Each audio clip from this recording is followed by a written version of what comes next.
Google something right now. Anything. Best headphones 2026. Look at the first result. It's an ad. Second result, also an ad. Third, ad. Fourth result. A site you've never heard of called something like techbestpicks.com with an article titled The 10 Best Headphones Reviewed and Ranked. You click it. The article is 3,000 words long. It starts with a paragraph explaining what headphones are. It has a comparison table that looks helpful but is actually just Amazon links. The reviews read like they were written by someone who has never worn headphones. Because they probably weren't written by anyone at all. You go back, you rephrase, you try adding Reddit to the search. You find a thread from 2 years ago where someone actually tested 4 pairs and gave a real opinion. It took you 15 minutes to find one honest answer. And here's the thing. You used to be able to do this in 10 seconds. Something broke. The internet was supposed to be the greatest library in human history. Every question answered, every fact available, the entire sum of human knowledge, instantly for free. And for a while, it was exactly that. But today, searching the internet feels less like visiting a library and more like walking through a shopping mall that someone dressed up in a library costume. And the change happened so slowly that you barely noticed. Let me show you how the library was hijacked. The original deal was beautiful. In 1998, 2 Stanford students launched Google with a simple idea called PageRank. The best page rises to the top, not because someone paid for it, because other pages link to it. Links were votes. The page with the most votes won. It was democratic, it was elegant, and for a while it genuinely worked. You could type a question and the internet would hand you the best answer a human had written. No tricks, no games, just relevance. Then the money arrived. Google's business model is advertising. Roughly 80% of its revenue, and tens of billions of dollars a year, comes from ads. And ads need to sit where your eyes go first. The top of the page. So the first 3, 4, sometimes 5 results on many searches are now paid placements. They look almost exactly like real results. Same font, similar layout, a tiny gray sponsored label that your eye skips right over. The actual best answer didn't move. The ads just climbed on top of it. And most people never scroll past the ads. But the ads were just the beginning. Because once Google became the front door of the internet, an entire industry formed to game whatever was left. It's called SEO. Search engine optimization, and it changed the internet more than almost anything else. The idea behind SEO is simple. Engineer your content so that Google ranks it higher. Not because it's better, not because it's more helpful, because it's optimized to match the signals Google's algorithm looks for. Keyword density, backlinks, heading structure, word count, page speed, mobile layout. None of those things have anything to do with whether the answer is good, but they determine whether you see it. This is why you get 2,000-word articles for questions that need 1 sentence. This is why every recipe on the internet starts with a 400-word personal essay about the author's childhood before you can find the ingredients. This is why Best Laptop 2026 returns 20 different sites that all say slightly different things but exist for one single reason. The affiliate commission on the link you click. The content isn't written for you, it's written for the algorithm. You're not the audience, you're the traffic. And then AI made it exponentially worse, because now you don't even need a writer, you can generate 1,000 articles overnight. No research, no experience, no expertise, just a prompt, a language model, and a publish button. Entire websites now exist with 0 human authors. Hundreds of pages of confident, fluent, grammatically perfect text that says absolutely nothing. They rank well, they get traffic, they serve ads, and they push the real answers, the ones written by people who actually know things, further and further down the page.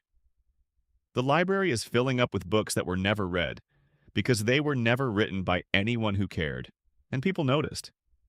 Quietly, without anyone organizing it, millions of people started doing the same thing. They added Reddit to every Google search. Best headphones Reddit? Dishwasher problems Reddit. Is this mole normal Reddit? Because they trusted anonymous strangers in a forum more than the entire first page of the most powerful search engine ever built. Think about that for a second. Google, the company that literally organized the world's information, became so unreliable that people's workaround was, let me ask the internet's comment section instead. Google noticed. In 2024, they struck a deal with Reddit, reportedly $60 million a year. Now, Reddit results surface prominently near the top of many searches, but Reddit is being gamed too. Bot accounts posting fake product recommendations, astroturfed threads disguised as genuine discussion, marketers pretending to be regular users. The workaround is being absorbed by the exact same machine it was built to bypass. And now, the newest layer, AI search, Google's AI overviews, Bing Copilot, Perplexity, ChatGPT. The pitch sounds like a solution. We'll just give you the answer. No clicking, no scrolling, no sifting through garbage. But here's the problem. The answer is generated from the same polluted pool. An AI summary reads confident, clean, authoritative. It looks like it knows what it's talking about, and it can be wrong. Confidently, cleanly, authoritatively wrong. Google's AI overview once told users to add glue to pizza to make the cheese stick better. It pulled that from a joke Reddit comment and presented it as fact, with a straight face. At the top of the page, and the scariest part isn't the mistakes you catch, it's the ones you don't. Because when an AI summary looks that polished, sounds that certain, and sits at the very top of the page, why would you question it? Why would you click through to the source? Why would you check? You wouldn't, and that's the problem. You can't verify what you never think to doubt. There's a concept that's been circulating online called the dead internet theory. The idea is that most of what you encounter on the internet is now generated by bots, for bots. Content made for algorithms, not humans. Engagement farmed by machines talking to machines. It's not literally true, not yet, but the direction is real, and the gap between not yet and soon is closing fast. The internet is increasingly optimized for machines reading machines, not for you finding truth. And here's why this matters more than any other string we've pulled. Every single day, you make decisions based on what you find online. What to eat, what to buy, who to trust, how to vote, whether a symptom is serious or nothing, whether a news story is real or fabricated. If the results you see are shaped by whoever pays the most, not whoever knows the most, then the information you base your life on was curated by profit, not by truth, not by accuracy, not by anyone who cares whether you make the right decision. You think you're researching, but you're shopping in a store that was designed to look like a library, so how do you actually find real information in an internet that's been commercially hijacked? Check who wrote it. Not the site name, the actual person. Do they exist? Do they have expertise? A real bio? A real history? Or is it a content farm with a stock photo and a fake name? Check the date. A result from 2019 still ranking in 2026 isn't timeless. It's abandoned. Nobody updated it. The information may be dangerously out of date.